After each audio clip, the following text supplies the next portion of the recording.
The government is now scrambling to deal with a generation of weather satellites that are about to die out. Now, thanks to those satellites, there likely would have been significantly more injuries and deaths during Hurricane Sandy.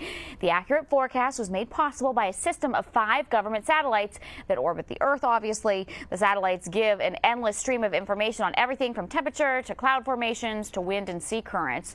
Some of the satellites are expected to lose functioning as soon as next year. Replacements are not due to be launched, though, until 2017.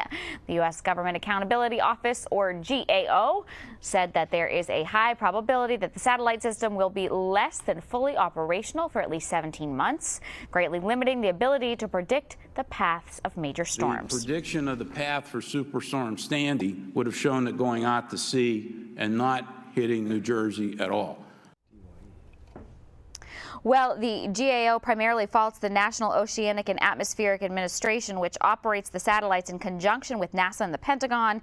In a statement, the spokeswoman told CBS the administration is committed to providing the American public with life and property-saving forecasts and warnings.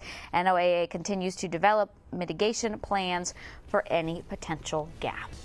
Would this have any effect? This wouldn't have any effect on our radar, our forecasts, or anything that we use here at News 19. Yes, it will have some impact. But the impact is, first of all, we're talking about the polar orbiting satellites, not the geostationary satellites. Now, there is a problem there that hasn't been discussed, and that is that we have a new generation of geostationary satellites that are due to be launched in, I think, about 2018. If that schedule slips, then there's the possibility that we could be without geostationary satellites. That's not good. That's not good because they give us continuous coverage 24 hours a day over a single spot because they're in geosynchronous orbit. But on the polar orbiters, they give us a lot of information that goes into the computer models, which we use to forecast the weather. So it probably wouldn't have that much of an impact on short-term forecast, but the 7-day forecast, it would have an impact. We're going to need you not to retire until then, so you could go ahead and plan on working. Let's see, I can name that storm in, where is it? Around 2025, you can think about retiring. But until then, you're going to need to see us through. I've been told by people I can't retire. Okay, that's good. That works with me as well.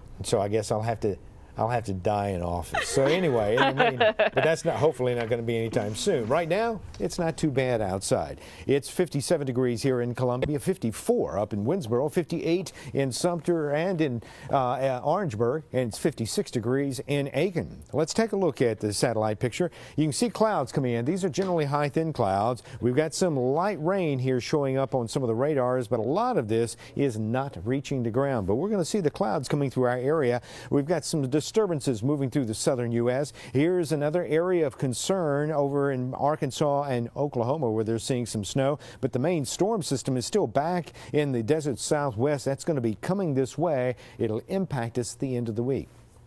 Here's our computer model for tonight. We'll see those clouds in here, but then they'll move out, and we'll be seeing after midnight a clearing taking place. So it'll be chilly in the morning, sunshine tomorrow, but late tomorrow afternoon, we'll see those clouds coming back in. And overnight, we'll start to see rain over the northern part of the state. Then Friday morning, we expect to see the rain spreading across the Midlands. It'll continue to come in kind of like waves here right on into Saturday. So it's going to be a wet end to the week. Here are our temperatures tonight around the Midlands. 29 for low in Saluda, 32 in Winnsboro, 31 here in Columbia, 34 in St. Matthews. Tomorrow we'll warm up to 64 in Manning, 61 here in Columbia, 58 up in Winnsboro. And specifically looking at our 7-day forecast, you can see tomorrow not bad.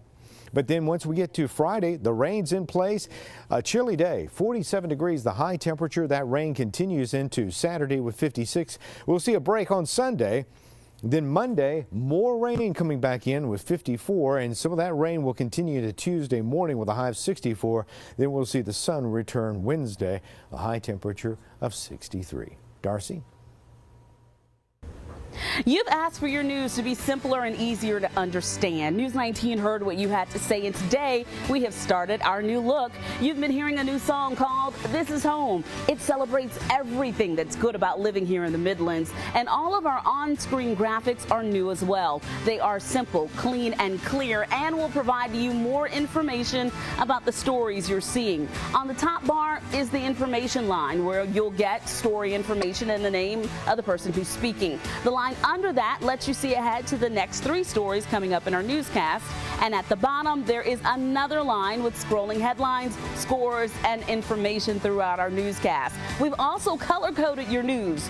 Blue is news, green is money, red is sports. These are the same colors you're already used to seeing in USA Today, which is also owned by our parent company, Gannett. These changes are made with you in mind and with the idea that this is home. Thank you, Darcy. Such an exciting time here at News 19. We hope you love the new graphics as much as we do. All right, coming up next, everybody needs a little exercise to stay young, of course, even this otter. Not only is this a cool trick, it's important exercise for the little guy. We'll tell you why Slam Dunkin' is helping his health next.